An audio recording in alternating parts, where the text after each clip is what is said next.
Hello my dear student, कैसे हो आप। करनी पब्लिक ऑनलाइन क्लासेस में आपका स्वागत है।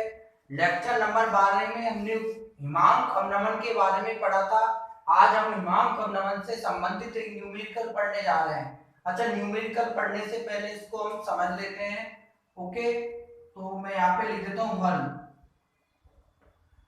तो देखो 25.6 ग्राम सल्फर को 1000 ग्राम नेफ्थलीन में घोलने पर, यानी कि सल्फर तो आपका यहाँ पर क्या है, विलेय, और जो नेफ्थलीन है वो क्या आपका विलाय है। तो मैं यहाँ पर लिख देता हूँ विलेय का जो द्रव्यमान दे रखा है वो WB, विलेय के द्रव्यमान को हम WB से लिखते हैं, और विलेय का द्रव्यमान दे रखा है यहाँ पर 25.6 ग्राम।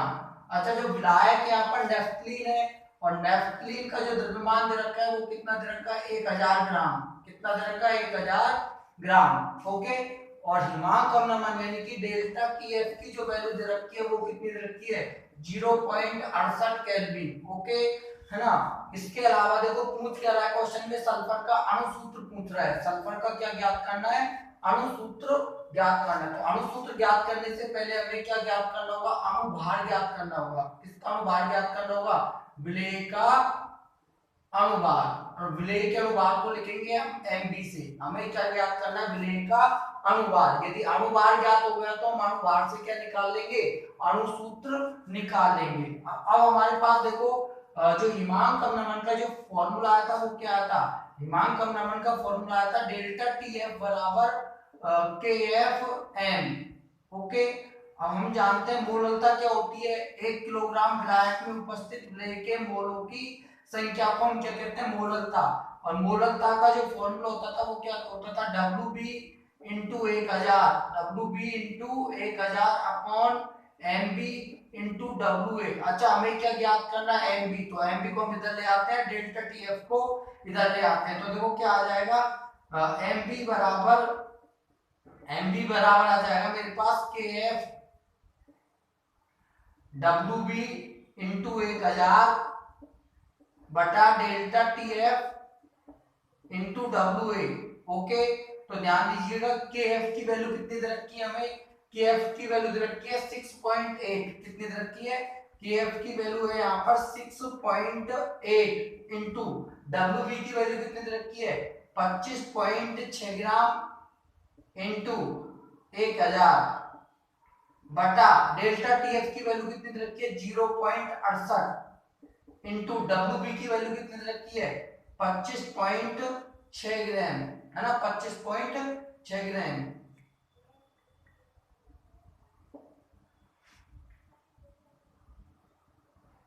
सॉरी, यहाँ पर WA आएगा, क्या आएगा, WA। और WA की जो वैल्यू दे रखी है, यानी कि जो आपका विलायक का जो द्रव्यमान दे रखा है वो कितना दे रखा है, 1000 ग्राम। तो देखिएगा 1000 ग्राम से 1000 ग्राम कट जाएगा, और जो फाइनली जो हमारा आंसर आ जाएगा 256। ओके, तो विलेय का जो अनुभार है वो कितना आ गया, 256। और हमें क्या ज्ञात करना है, विलेय का अणुसूत्र। हमें क्या ज्ञात करना है, विलेय क्या हमारा सल्फर। तो मान लेते हैं सल्फर का अणुसूत्र, यहां पे लिख देता हूं मैं, माना सल्फर का अणुसूत्र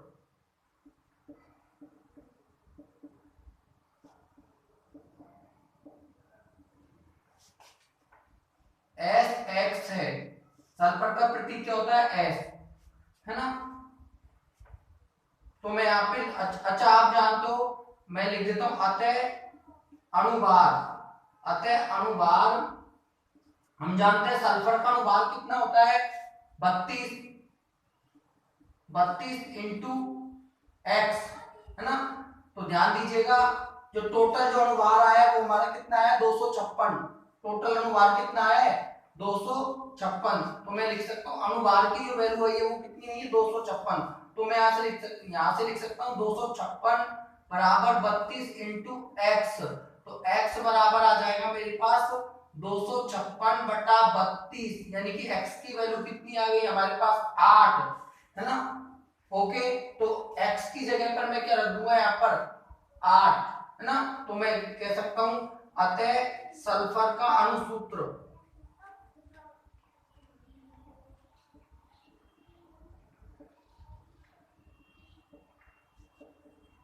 S8 होगा। तो ये हमारा हो गया न्यूमेरिकल। ओके, अब हमारा जो अब हम इसके बाद पढ़ेंगे जो चौथा अनुसंख्यक गुणधर्म था। चौथा अनुसंख्यक गुणधर्म कौन सा था हमारा? परासरण दाब।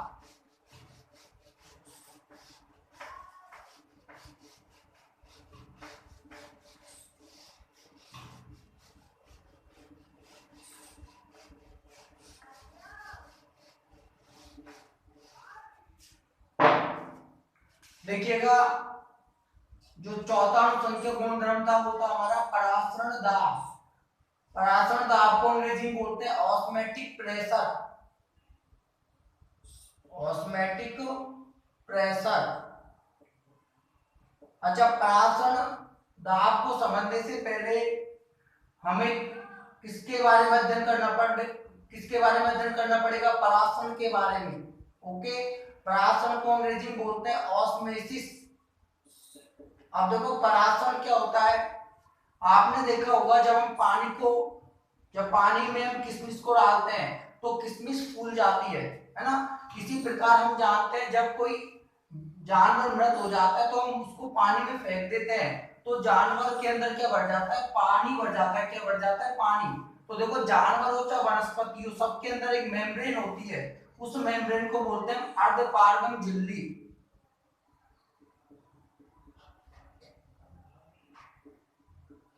अच्छा, अर्धपारगम झिल्ली की एक विशेषता होती है, ये विलायक के कणों को तो अपने अंदर से प्रवेश करने देती है।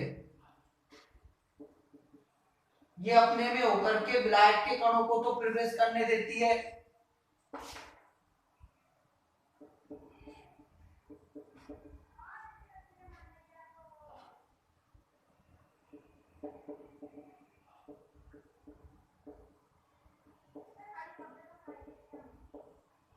ध्यान दीजिएगा, मैं एक बार फिर से बोल रहा हूँ, अर्धपारगम झिल्ली में होकर के विलायक के कण तो प्रवेश कर सकते हैं लेकिन विलेय के कण प्रवेश नहीं कर सकते हैं। तो देखिएगा ऑस्मोसिस क्या होता है, जब हम किसी किशमिश को पानी के अंदर डालते हैं तो किशमिश फूल जाती है ना। तो ये प्रक्रिया ऑस्मोसिस ही कहलाती है। इसी प्रकार यदि जब कोई जंतु मृत हो जाता है, जब कोई जानवर वगैरह मर जाता है तो उसे हम पानी के अंदर डाल देते हैं तो जानवर जो होता है वो फूल जाता है, क्योंकि जानवर के शरीर के ऊपर एक स्किन होती है, त्वचा होती है, और वो त्वचा जो होती है वो किसका कार्य करती है? अर्धपारगम झिल्ली का। और अर्धपारगम झिल्ली की विशेषता होती है, अर्धपारगम झिल्ली अपने में से होकर के विलायक के कणों को तो प्रवेश करने देती है लेकिन विलेय के कणों को प्रवेश नहीं करने देती। अर्धपारगम झिल्ली के कणों का जो आकार होता है वो इतना होता है कि विलायक के कण तो उसमें होकर के प्रवेश कर जाते हैं लेकिन विलेय के कणों का जो आकार जो होता है वो बड़ा होता है ना। तो अर्धपारगम झिल्ली पर जो छिद्र होते हैं वो छोटे होते हैं और विलेय के कणों का जो आकार होता है बड़ा होता है। तो विलेय के कण अर्धपारगम झिल्ली में होकर के प्रवेश नहीं कर सकते। ओके, अब देखो ऑस्मोसिस की प्रक्रिया को हम चित्र बना के यहाँ पर समझते हैं कि मान लीजिएगा ये हमारे पास कोई पात्र है, इस पात्र में जल भरा हुआ है, इस पात्र के अंदर क्या भरा हुआ है? जल, है ना। और ये हमारे पास ये हमने एक ट्यूब ले ली और इस ट्यूब के अंदर हमने क्या भर दिया? शर्करा का घोल। इस ट्यूब के अंदर क्या भरा हुआ है? शर्करा का घोल। और नीचे हमने क्या लगा दी? नीचे ही आपकी है अर्धपारगम झिल्ली।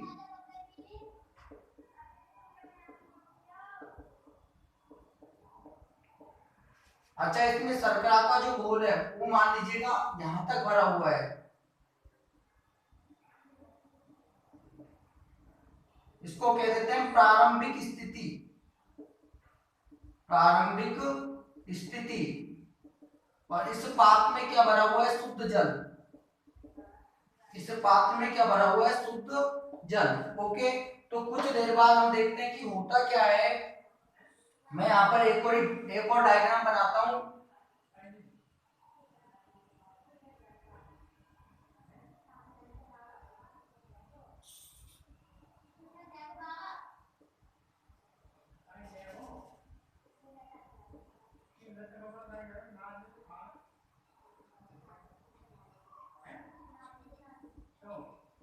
देखो कुछ देर बाद क्या होता है कि जो इस ट्यूब में शर्करा के घोल का जो स्तर होता है वो बढ़ जाता है।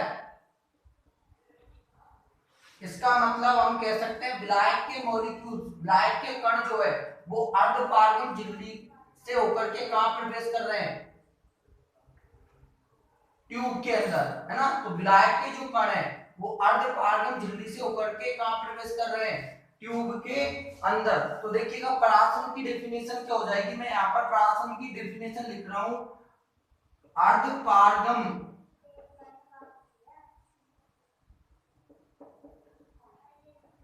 झिल्ली में होकर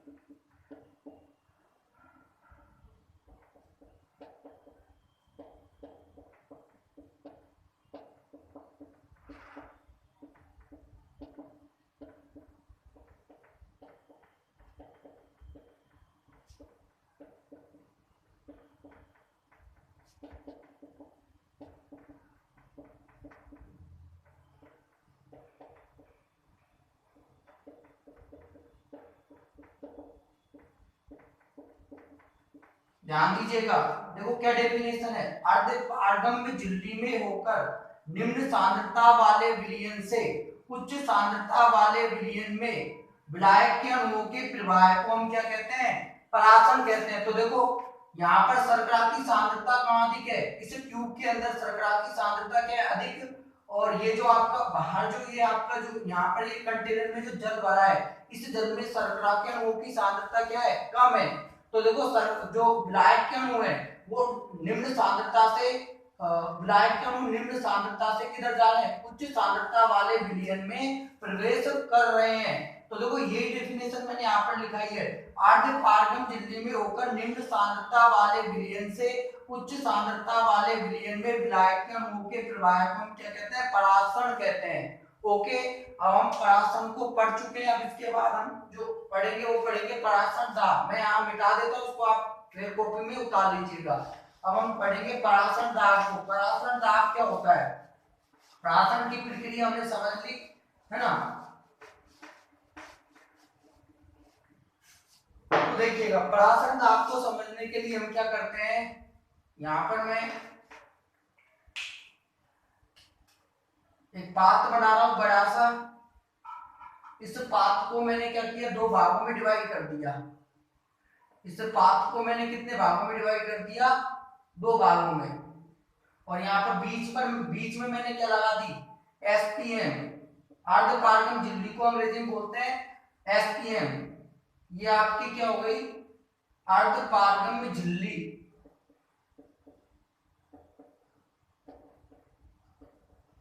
ओके, अब इधर तो मैंने क्या कर दिया, ध्यान दीजिएगा, इधर तो मैंने यहां पर भर दिया शुद्ध विलायक। यहां पर मैं लिख देता हूं, इस साइड क्या भरा हुआ है, शुद्ध विलायक। और इस साइड भर देता हूं मैं विलयन। विलयन को मैं ग्रीन कलर से शो कर देता हूं। विलयन को मैं किससे शो कर देता हूं, विलयन से। विलयन को मैं ग्रीन कलर से शो कर देता हूं। तो ये आपका क्या हो गया, विलयन। अब ध्यान से समझने की कोशिश कीजिए, होगा क्या,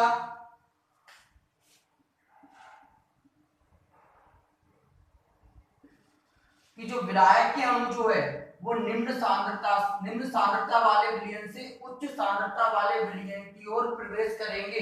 किसमें होकर के, अर्धपारगम झिल्ली में होकर के। यानी कि किसकी प्रक्रिया होगी, परासरण की प्रक्रिया होगी। किसकी प्रक्रिया होगी, परासरण की। तो देखो विलेय के कणों की सांद्रता किधर अधिक है, इधर, है ना, विलयन में अधिक होगी विलेय के कणों की सांद्रता। और देखो विलायक में तो विलेय है ही नहीं, है ना। तो देखो ये तो हो गया आपका निम्न सांद्रता वाला विलयन, और ये हो गया आपका उच्च सांद्रता वाला विलयन। तो विलायक के कण जो होते हैं वो विलायक के कण जो है वो निम्न सांद्रता वाले विलयन से उच्च सांद्रता वाले विलयन की ओर गति करेंगे। जिससे क्या होगा कि मान लीजिएगा स्टार्टिंग में, है ना, स्टार्टिंग में मान लीजिएगा कि यहाँ पर पानी का लेवल यहाँ तक था, है ना। स्टार्टिंग में पानी का लेवल यहाँ तक था, मैं इसको रिप्रेजेंट कर देता हूँ ए से, है ना। ओके, तो धीरे धीरे जो पानी के जो मॉलिक्यूल्स है वो किधर जाने लगे, विलयन की ओर, है ना। तो जिससे ये जो तल है ये घट करके कहाँ गया, ये जो पानी का जो तल है वो घट करके कहाँ गया, बी बिंदु पर, है ना। पानी का जो तल है वो घट करके कहाँ गया, बी बिंदु पर। अच्छा, इधर क्या होगा, स्टार्टिंग में जो तल था, स्टार्टिंग में जो पानी का तल था वो कहाँ था, यहाँ पर था। मान लीजिए स्टार्टिंग में पानी का जो तल है वो कहाँ था, स्टार्टिंग में मान लीजिएगा पानी का जो तल है वो यहाँ था। ओके, इसको दे देता हूँ मैं ए पॉइंट नाम। ओके, लेकिन हम देख रहे हैं हो क्या है कि विलायक के मॉलिक्यूल्स विलयन की ओर आ रहे हैं, जिससे ये तल ए से कहाँ चला गया, जिससे ये तल जो है ए से कहाँ चला गया, बी तक। ओके, ए से कहाँ चला गया, बी तक। क्योंकि क्या हो रही है यहाँ पर, परासरण की प्रक्रिया हो रही है। क्या हो रही है, परासरण की प्रक्रिया। यहाँ पर मान लीजिए जो वायु के द्वारा दाब डाला जा रहा है उसको बोल देते हैं P1। ओके, है ना। अब देखो हम क्या करते हैं, इधर बाहर से दाब डालते हैं, है ना। इधर बाहर से हम क्या करते हैं, दाब डालते हैं। इधर यहाँ पर क्या कर रहे हैं, बाहर से हम क्या डाल रहे हैं, दाब। और जो यहाँ पर क्या कर रहे हैं कि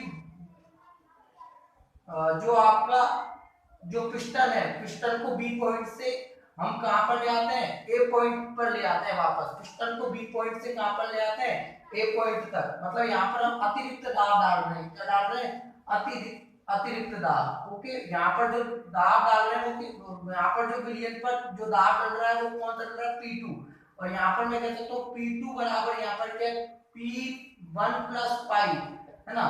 तो यदि हम विलयन की सतह पर अतिरिक्त दाब डालें तो क्या होगा कि विलायक के जो अणु है वो विलयन में नहीं प्रवेश करेंगे। ओके, तो ध्यान दीजिएगा, यदि मैं विलयन की सतह पर अतिरिक्त दाब डालूं, है ना, विलयन की सतह पर यदि मैं क्या करूं, अतिरिक्त दाब डालूं, तो ये विलायक के जो अणु है ये विलयन की ओर प्रवाहित होना बंद कर देंगे।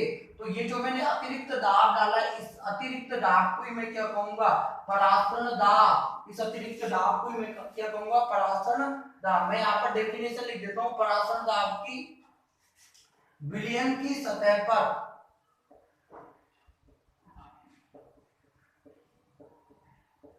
डाला गया वह अतिरिक्त दाब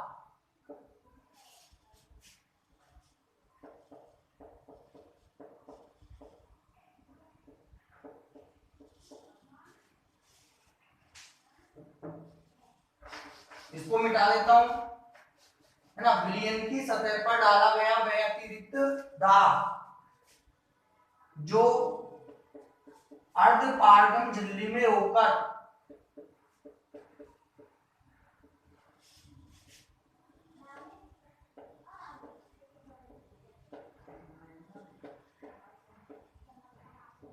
परासरण की क्रिया को बंद कर दे।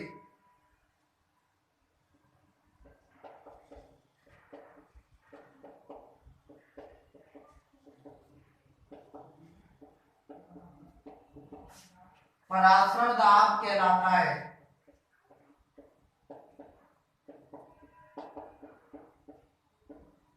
एक बार मैं इसको फिर से समझा देता हूं, ध्यान दीजिएगा। देखो मान लीजिएगा ये हमारे पास कोई कंटेनर है, इस कंटेनर को, इस बर्तन को मैंने दो भागों में डिवाइड कर दिया और बीच में मैंने क्या लगा दी, अर्ध पारगम झिल्ली। अच्छा, इस देखो ये इधर वाला जो पार्ट है, लेफ्ट वाला पार्ट है, इसमें तो मैंने क्या भर दिया, शुद्ध जल, है ना। और जो राइट वाला पार्ट है इसमें मैंने क्या भर दिया, कोई विलयन भर दिया। क्या भर दिया, विलयन भर दिया। तो देखो शुरुआत में क्या, यहाँ पर जो विलायक का जो तल था वो कहां तक था, ए पॉइंट तक, है ना। प्रारंभ में जो विलायक का जो तल था वो ए बिंदु तक था, है ना। तो धीरे धीरे क्या होगा कि जो विलायक के जो मॉलिक्यूल्स है, विलायक के जो अणु है वो परासरण के कारण विलयन की ओर जाना स्टार्ट कर देंगे। ओके, है ना, विलयन की ओर जाना स्टार्ट कर देंगे, जिससे क्या होगा कि विलयन का जो तल है, विलयन का जो तल है वो ए से कहां जाएगा, ए से कहां जाएगा, बी तक। ए से कहां जाएगा, क्योंकि विलयन में क्या, विलयन में विलायक के मॉलिक्यूल्स प्रवेश कर रहे हैं, विलयन में विलायक के मॉलिक्यूल्स प्रवेश कर रहे हैं। तो जो विलयन का जो तल है वो ए से कहां तक चला जाएगा, बी तक। ओके, अब हम क्या कर रहे हैं कि अतिरिक्त दाब डाल रहे हैं, विलयन की सतह पर क्या डाल रहे हैं, अतिरिक्त दाब। अच्छा, कितना अतिरिक्त दाब डाल रहे हैं, कितना अतिरिक्त दाब डाल रहे हैं ताकि परासरण की प्रक्रिया बंद हो जाए। इतना अतिरिक्त दाब डालेंगे हम विलयन की सतह पर, इतना अतिरिक्त दाब डालेंगे ताकि विलायक के अणु विलयन की तरफ प्रवाहित करना बंद कर दे एसपीएम में होकर, अर्थात परासरण की प्रक्रिया क्या हो जाए, बंद हो जाए। तो देखो ये डेफिनेशन लिखी है मैंने, विलयन की सतह पर, विलयन की सतह पर डाला गया वह अतिरिक्त दाब जो अर्ध पारगम झिल्ली में होकर परासरण की क्रिया को बंद कर दे, परासरण दाब कहलाता है ना। तो परासरण दाब को हम किससे रिप्रेजेंट करेंगे, पाई से, है ना। तो देखो P2 बराबर P1 तो लग ही रहा है, वायु तो दाब डालेगी, है ना भाई, विलयन की सतह पर वायु तो दाब डालेगी, लेकिन जो हम अतिरिक्त दाब डाल रहे हैं, है ना, जो हम विलयन की सतह पर अतिरिक्त दाब डाल रहे हैं जो परासरण की प्रक्रिया को क्या कर रहा है, बंद कर रहा है ना, उस अतिरिक्त दाब को हम क्या बोलेंगे, परासरण दाब, है ना। मेरे हिसाब से ये जो टॉपिक है आपका पूरी तरह क्रिस्टल क्लियर हो गया होगा, है ना। तो परासरण पढ़ लिया हमने, परासरण के बाद हमने क्या पढ़ लिया, परासरण दाब। ओके, ठीक है। परासरण दाब को हम रिप्रेजेंट करते हैं पाई से, है ना, और परासरण दाब को अंग्रेजी में बोलेंगे ऑस्मोटिक प्रेशर, ओपी।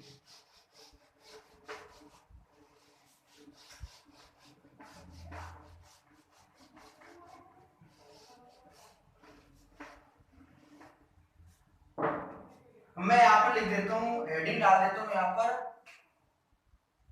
विलेय के अनुभार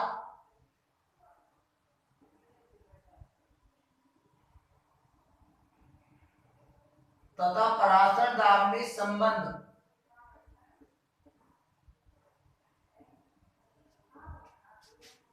विलेय के अनुभार तथा परासरण दाब में संबंध। तो देखो हमने 11th क्लास में एक इक्वेशन पढ़ी थी, है ना। मैं यहाँ पर लिख देता हूँ, आदर्श गैस समीकरण से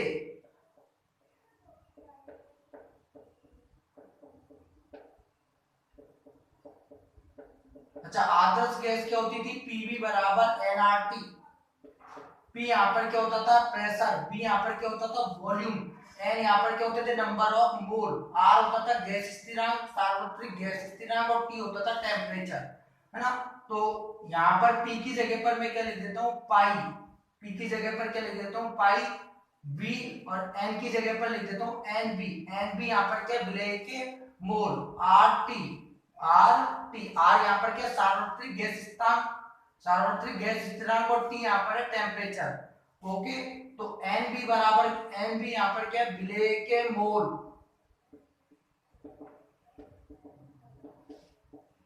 अब ध्यान दीजिएगा,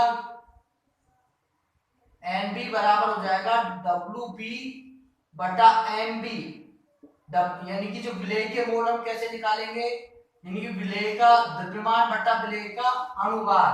तो पाई बी बराबर एन बी की जगह यहां पर क्या लिख देता हूं मैं,